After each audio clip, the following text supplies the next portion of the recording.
Hello, good day to one and all. This is Miss A. Krishna Sundar, Assistant Professor, Department of English, KAHM Unity Women's College, Mancheri. Today we would be dealing with one of the most beautiful poems written by A.K. Ramanujan, which is titled as Looking for a Cousin on a Swing. Now, this poem first appeared in the poetry collection known as Striders and was released in the year 1966. This is one of the most popular poems written by A.K. Ramanujan, and this is a poem which brings in a lot of imagery, a lot of essence related to belongingness and even Indianness. It takes us through the memories of childhood, and there is also a kind of search which is conducted on the basis of identity. Now let's have a brief look at the poem. Now this is a simple poem which is in 23 lines. This is basically a short poem, and the poem uses a conversational style. Ramanujan often employs a very colloquial style in most of these poems. And the main theme, or one of the strongest themes which comes in the poem, is definitely nostalgia, that is, a yearning for past memories. And it relates with the memories of one's family. Now, though Ramanujan had spent a major share of his life in America, his mind was completely possessed by Indianness and his fondness related to his home country. So let's move into the poem now. Looking for a Cousin on a Swing. Let's have a brief look at the title now. Looking for a Cousin on a Swing. Now, if you look at the title, I am sure that there will be a lot of words which will be dancing in your mind as of now when you look at the title. There are certain terms which will be rushing through your mind when you go through this title. Now, let's take a brief look at those terms. Certain terms like childhood, nostalgia, ancestral home, cousins, nature, innocence, immaturity, memories, all these things will definitely rush through your blood when you look at the title, Looking for a Cousin on a Swing. And in one single shot, we can see that all the elements that has been described here is reflected in this poem. So let's move into the poem as of now.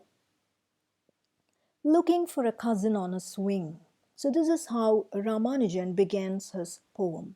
When she was 4 or 5, she sat on a village swing, and her cousin, 6 or 7, sat himself against her.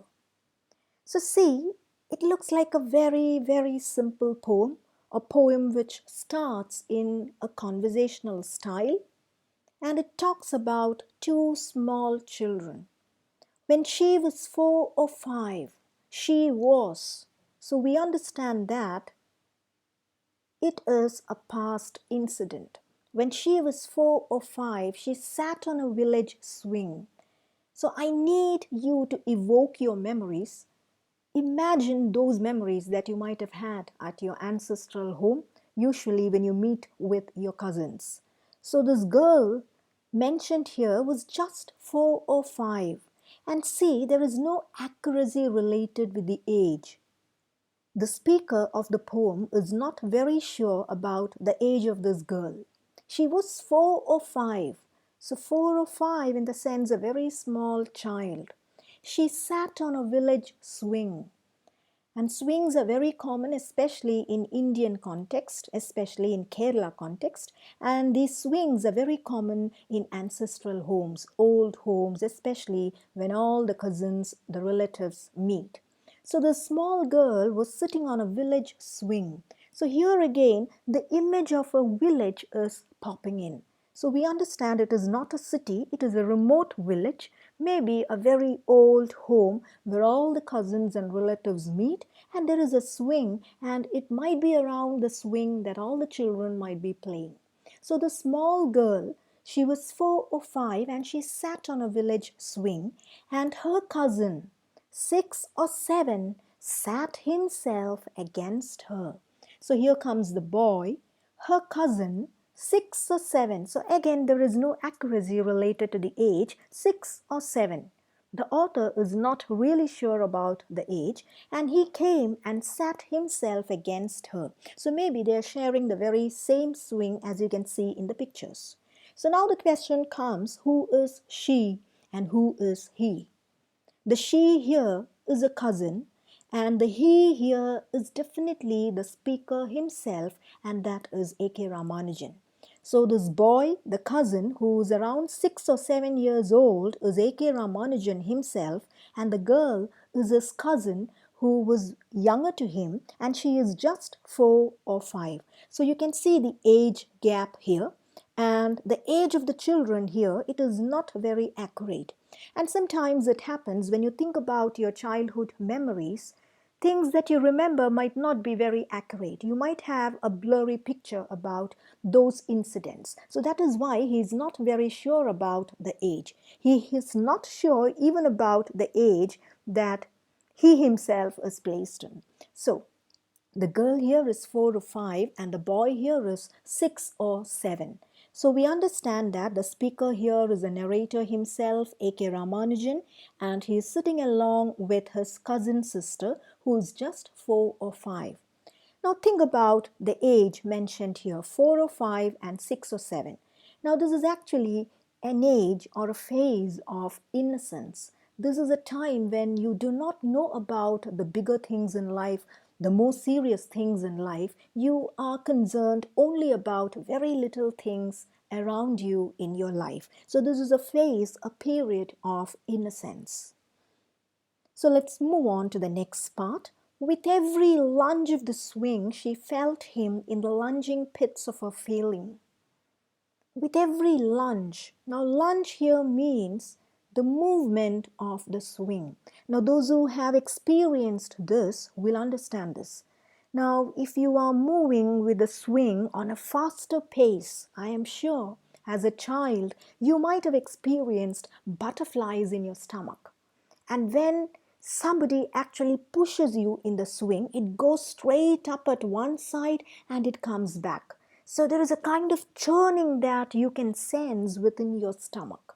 So that movement is being described here. With every lunge of the swing, with every movement of the swing, she felt him in the lunging pits of her feeling. So see, very slowly the poem is taking a very different turn. So this little girl started feeling the boy sitting next to her. This is what A.K. Ramanujan says. Now it looks a little bit unconvincing in the first reading, because it's very difficult to associate some kind of a sexual connotation here, because the children here are very small. The girl is only 4 or 5 and the boy is only 6 or 7, and it is very hard to place an erotic connection between them, but unfortunately that is how the poet describes it. So the poet says that the girl started feeling the boy who is sitting next to her.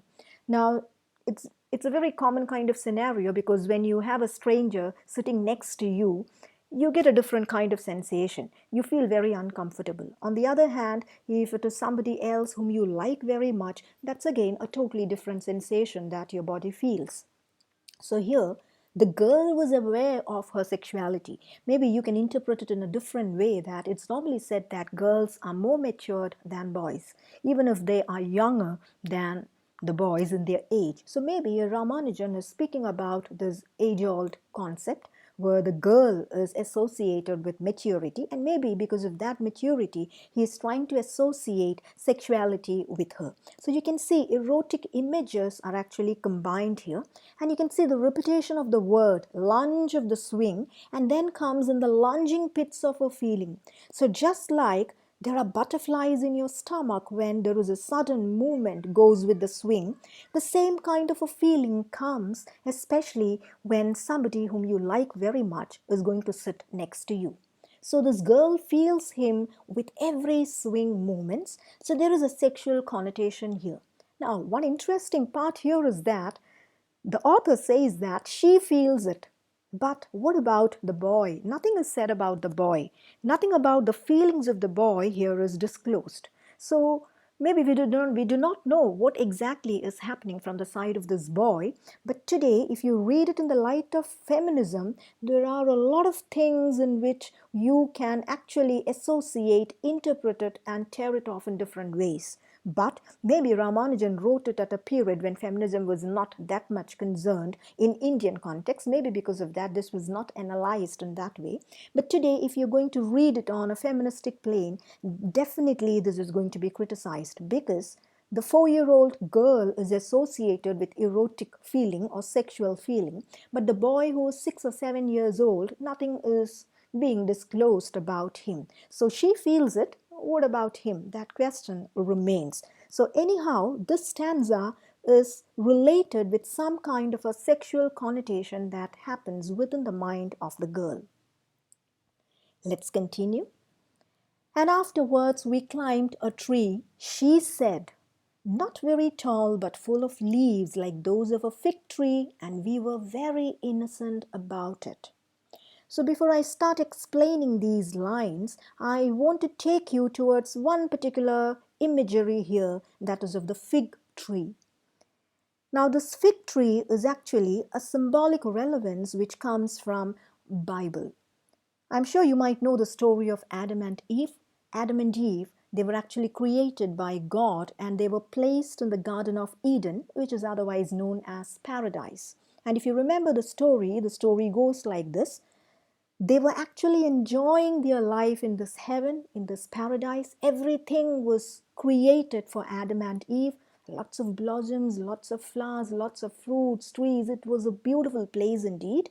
But there was a rule given by the God, and the rule was that they can eat all fruits except from the one which appears in the tree of knowledge. They are not supposed to touch the fruit from the tree of knowledge. But unfortunately, Satan comes in the form of the serpent, and Satan actually coaxes Eve, and Eve finally eats the fruit.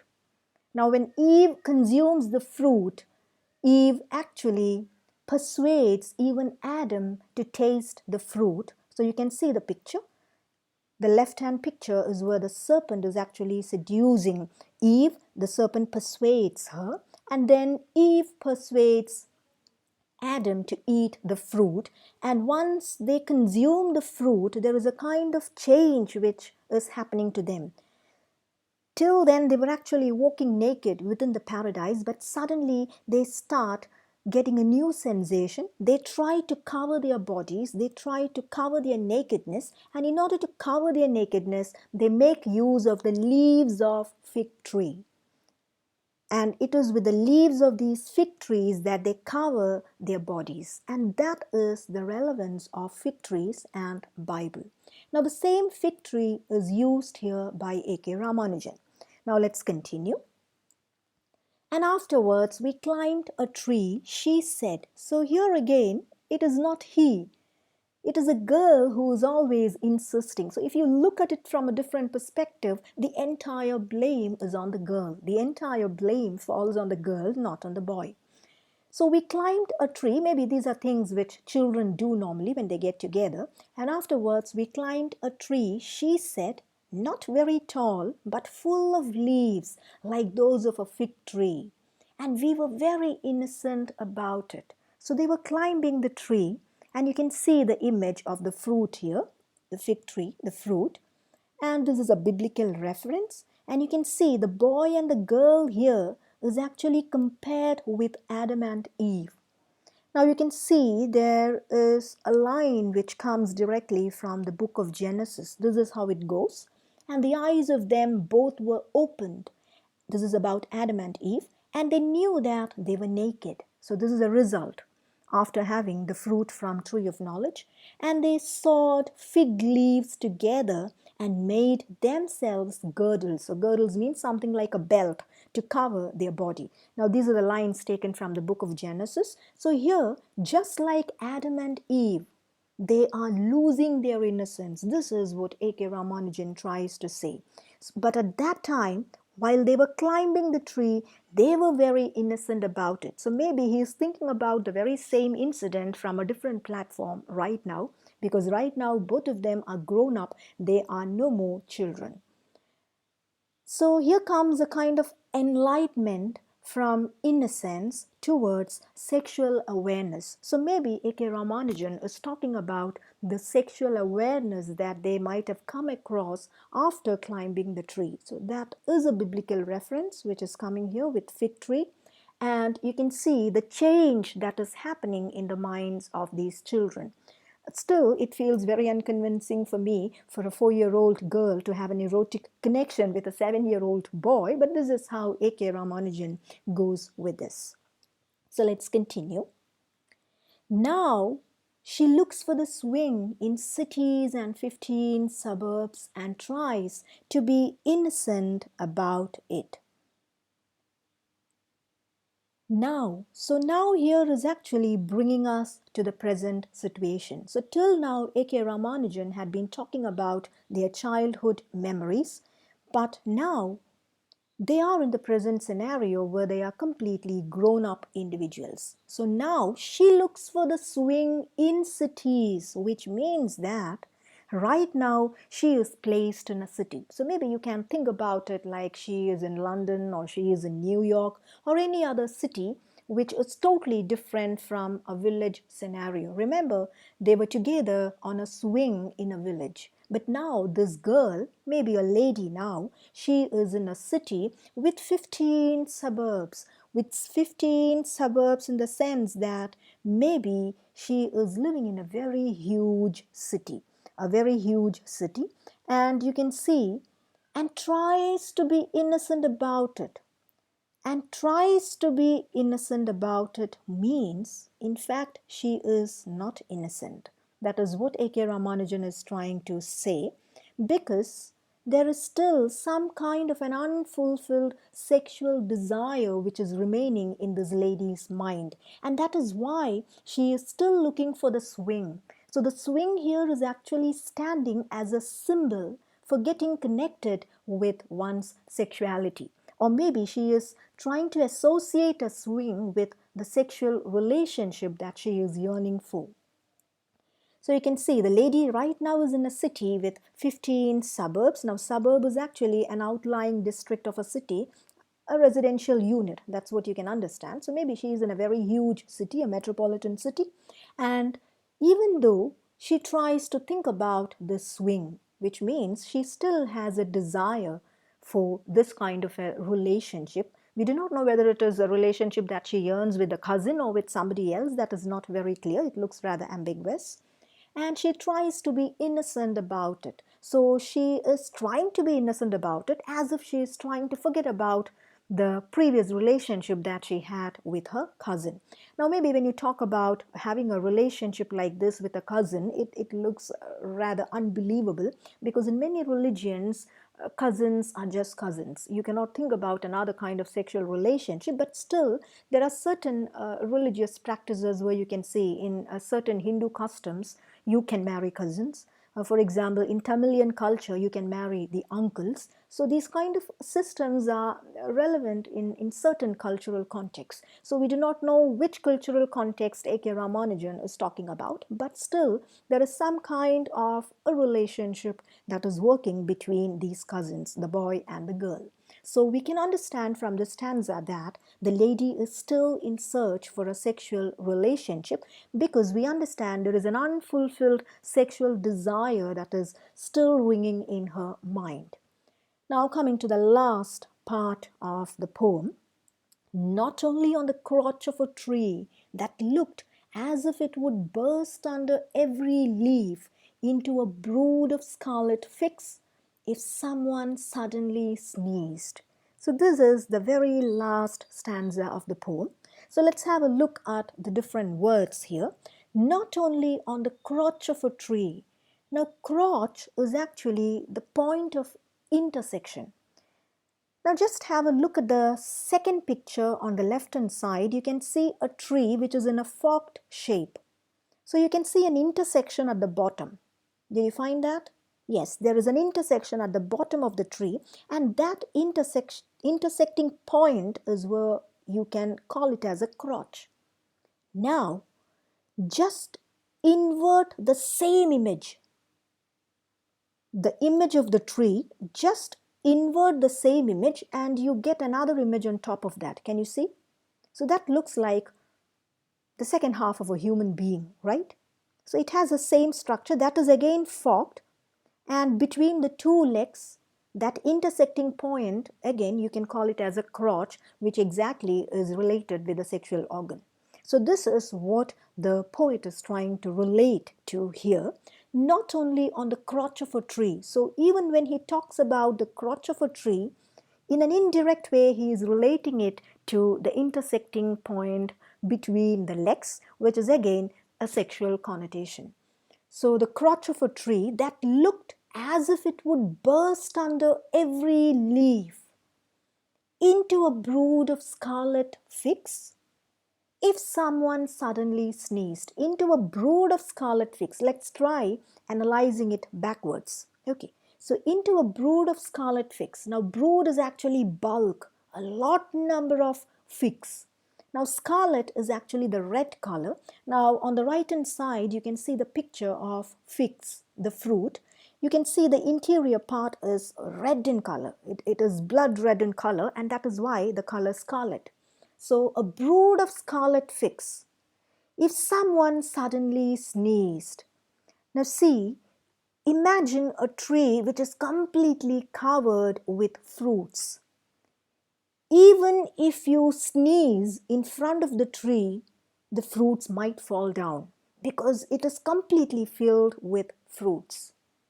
Now this image can be directly applied with the image of the lady here. This lady is full of desires.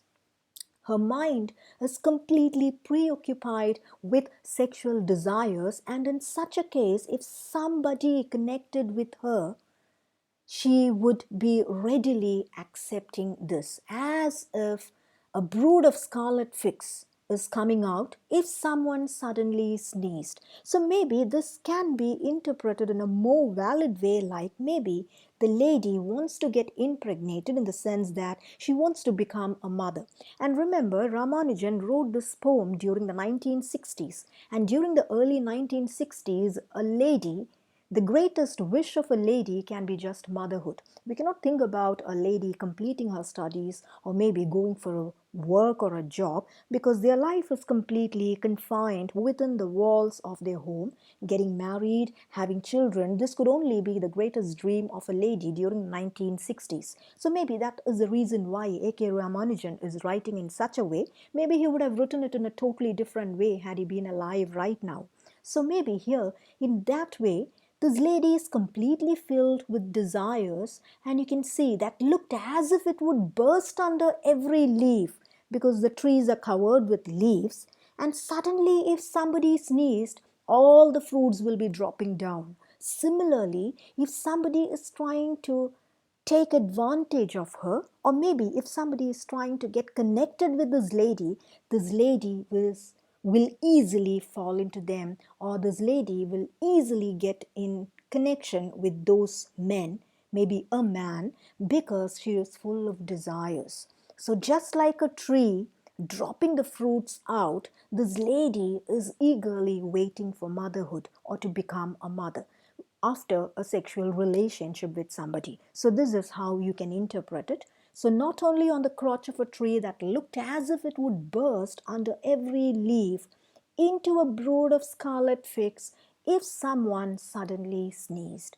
So just with one sneeze, the entire fruits can be dropped down. Similarly, just with one single advancement, this lady might get into a relationship, and maybe she is actually wishing to become a mother through this relationship. So the poem ends on a note relating to the longingness of the lady for sex.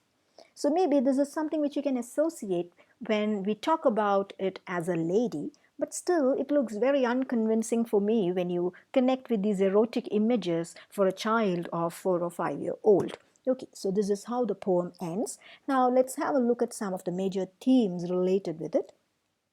Innocence and experience, that is one important theme. Then again, nostalgia plays a dominant role. Longingness, symbols, swing becomes the most important symbol here. And how nature and city, how they are presented in two different ways. And finally, the search for identity. So let's have a few questions based on this. Discuss the main elements of Indianness in the poem. What are the symbols used by Ramanujan in the poem? Describe the themes of innocence and experience in the poem. And finally, how does the poem conclude? So with this, we come to the end of this session. I hope you had a detailed understanding based on the poem. So thank you very much for your patient listening. Thank you once again. If you have got any queries or suggestions, please do not hesitate to connect with me.